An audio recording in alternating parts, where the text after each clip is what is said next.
সে অনেক দিন আগের কথা। মুক্তিনগরে ফুল্লরা বুড়ি থাকতো তার 5 যমজ ছেলে নিয়ে। 5 ছেলের খুব মিল, যাকে বলে একেবারে হরিহর আত্মা। ফুল্লরার 5 ছেলে, কিন্তু 5 রত্ন। 5 ছেলের 5 রকম গুণ। প্রথম ছেলে রামলাল, সে এক ঢোকে 1 সমুদ্র জল মুখে নিতে পারে 5 মিনিটের জন্য। দ্বিতীয় ছেলে শ্যামলাল, সে তার 2 পাখি অনেকখানি বাড়াতে পারত। তৃতীয় ছেলে যদুলাল, তার ঘাড় পাথরের মতো শক্ত। চতুর্থ ছেলের নাম মধুলাল, তার আবার আগুনে কোনো ক্ষতি হতো না। আর সবচেয়ে ছোট ছেলের নাম জীবনলাল, সে দম বন্ধ করে থাকতে পারত গোটা একটা দিন। 5 ভাইকে দেখতে এক রকম, শুধু তার মা ফুল্লরা বুঝতে পারত কে কোনজন।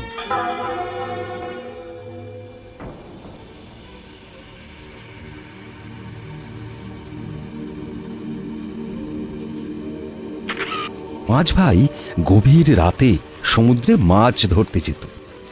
বড় ভাই রামলাল সমুদ্রের পাড়ে দাঁড়িয়ে সমুদ্রের সব জল মুখের মধ্যে নিয়ে নিত।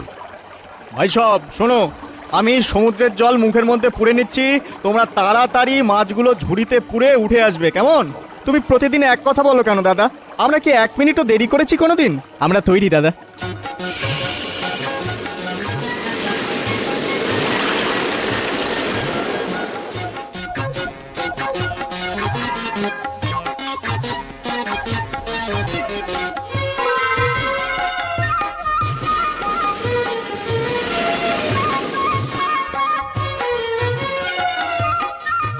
আজ জীবনের পালা, ছোট হাটে যাও।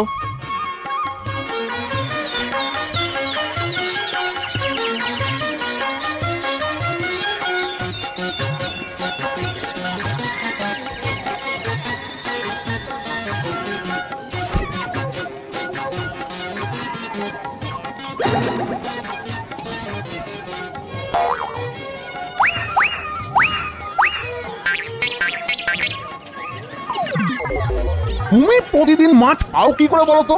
কই কই আমরা তো পাই না। হ্যাঁ, নিশ্চয়ই কিছু জাদু টোনা করো না? না না না, আমাদের বলতেই হবে কি করে তুমি প্রতিদিন এত মাছ ধরো, বলতেই হবে। কাল ভোর রাতে তোমরা এসো, তোমাদের মাছ ধরিয়ে দেব। জীবনলাল বাড়িতে গিয়ে সব কথা বলে। সব শুনে রামলাল রাজি। পরদিন সব জেলে সমুদ্রে এসে হাজির। বাকি 4 ভাই আজ কিন্তু আসেনি। একা রামলাল ওদেরকে বলে, দেখো, আমি 5 মিনিটের জন্য সমুদ্রের জল মুখের মধ্যে ঢুকিয়ে নেব। তোমরা 5 মিনিটের মধ্যে সমুদ্রের যত মাছ আছে সব ধরে নেবে, কেমন? আবার বলছি, 5 মিনিটের বেশি আমি জল ধরে রাখতে পারবো না, বোঝা গেল? ঠিক আছে, তুমি চিন্তা করো না তো, কোনো চিন্তা নেই।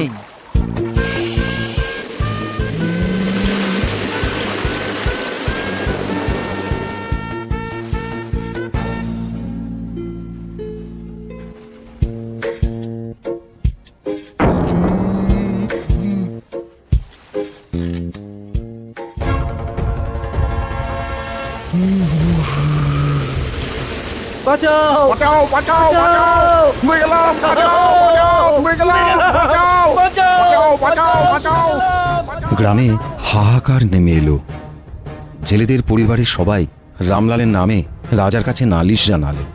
সব শুনে রাজা রামলালকে বলল, এদের কথা সব সত্য রামলাল? তুমি মুখের জল ছেড়ে দিয়ে এতগুলো মানুষকে ডুবিয়ে মেরেছো? সত্যি মহারাজ, সত্যি। কিন্তু আমি যদি জল না ছাড়তাম তাহলে আমি গলা ফেটে মরে যেতাম। আমি ওদের বারবার বলেছি আমি 5 মিনিটের বেশি জল ধরে রাখতে পারবো না, তা তোরা কেউই কথা শোনেনি। তাই বাধ্য হয়েই আমাকে সমুদ্রের জল ছাড়তে হয়েছে। আর তাই এরকম একটা ঘটনা ঘটেছে মহারাজ। এতগুলো মানুষের জীবন হানির জন্য আমি তোমাকেই দায়ী করব। তোমাকে সমুদ্রের জলে ডুবিয়ে মারা হবে। তোমার শেষ ইচ্ছা কি বলো? রাজামশাই, মরতে যখন হবে তখন আমি আর কোনো বিরোধিতায় যাব না। শুধু মরবার আগে একবার আমি মায়ের সাথে দেখা করতে চাই। ঠিক আছে, তাই হবে। দাদা দাদা, কাল তোমার জায়গায় আমি যাব। তুমি কোনো চিন্তা করো না, তুমি ঘরে বিশ্রাম নিও। শ্যাম গেল সমুদ্রে ডুবে মরতে। রাজামশাই এলেন, সাথে রাজ্যের প্রজারা এলো শাস্তি দেখবার জন্য। কি তুমি কাল লাল জামা গায়ে দিয়েছিলে না? আজ নীল জামা পরে এসেছো কেন? মায়ের আদেশ মহারাজ, আমি মায়ের প্রতিটা কথা অক্ষরে অক্ষরে মেনে চলি। আমি এবার আপনার আদেশ মানতে যাচ্ছি। মহারাজ বিদায়, বিদায় মহারাজ।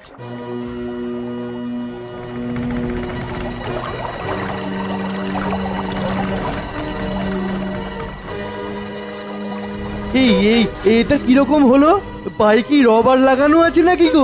হ্যাঁ কি গো? হ্যাঁ সমুদ্রের জল রামের তো কিচ্ছুটি করতে পারলো না, জাদু তো না জানে বোধ হতেছে।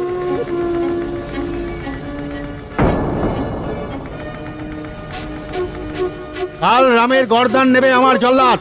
বলো বলো বলো বলো, তোমার শেষ ইচ্ছা কি বলো? কাল কাল সারা রাত আমার মা কেঁদেছে মহারাজ। আমি আমি শুধু মাকে একটু দেখে আসি মহারাজ। মহারাজ, এ ভিন্ন আমার কোনো চাওয়া নেই। বেশ, তাই হবে। তবে কাল সকালেই তোমার গর্দান নেওয়া হবে। দাদা, তুমি তো জানো আমার ঘাড় খুব শক্ত। আমার গর্দা নিতে গেলে খাড়া ভেঙে যাবে। কাল বর্দার জায়গায় আমি যদুলাল যাব। বাবা, সব সময় চোখ কান ভালো করে খোলা রাখিস। আমাদের নিয়ে চিন্তা করবে না তুমি।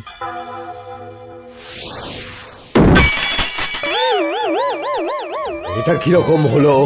এ কি সর্বনাশ কাণ্ড চলছে গো? বলি হচ্ছেটা কি? হ্যাঁ, এইরকম তো কোনো কালে দেখিনি। শোনো প্রজাবৃন্দ, কাল রামলালকে আগুনে পুড়িয়ে মারা হবে।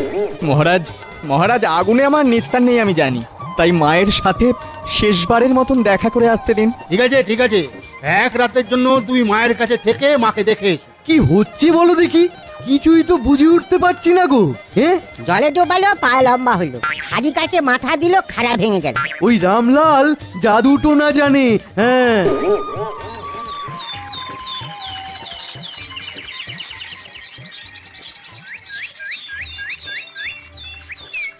ধা ধিন ধিনতা, ধা ধিন ধিনতা, ধিনতে রে কেটে তা, ভাজা ভাজা খাস্তা। দানবে পেয়েছে, সাবধান, দানবে পেয়েছে। সাবধান। রাজামশাই, রাজামশাই, কি আনন্দ যে হচ্ছে কি বলবো আপনাকে। মানে ধা ধিন ধিনতা, আগুনে আনন্দ? এইবার তোমাকে মাটি চাপা দিয়ে মারবো। হ্যাঁ হ্যাঁ, মাটি চাপা দিয়ে মারবো। এই হবে তোমার শাস্তি। মহারাজ, শেষবারের মতন আর একবার মাকে দেখতে চাই। তেরে কেটে তাক, আপনি অনুমতি দিন। দাদা দিন, অনুমতি দিন না। ঠিক আছে, অনুমতি দিলাম। দাদা বলি শোনো, আমি দম বন্ধ করে থাকবো, তোমরা রাতে মাটি খুঁড়ে আমাকে বের করে নিও। তারপর আমরা এই রাজ্য থেকে অন্য রাজ্যে চলে যাব। সেই ভালো। তবে বাবা জীবন, সাবধানে থাকিস, সাবধানে থাকিস কিন্তু। ওমা, তুমি চিন্তা করো না। হতম কুতুম ছতুম ঝা, ভূতেরি বাবা বেরিয়ে যা। হতম কুতুম ছতুম ঝা, ভূতেরি বাবা বেরিয়ে যা, বেরিয়ে যা, বেরিয়ে যা। ভূত তাড়ানো শেষ।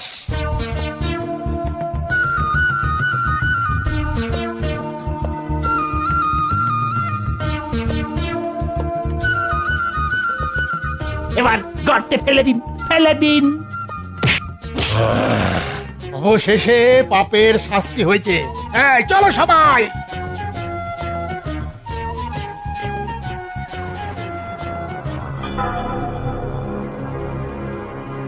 ওদিকে মাকে নিয়ে চার ভাই রাতের অন্ধকারে সেই কবরের কাছে এসে মাটি খুঁড়ে জীবনকে বার করল। মা ফুল্লরা কেঁদে ফেলে, তারপর চোখের জল মুছে বলে, যার কাছে এরকম 5টা রত্ন আছে তার কি কোনো ভয় আছে? অন্য কোথাও গিয়ে শুরু করব নতুন করে। চল বাবা চল।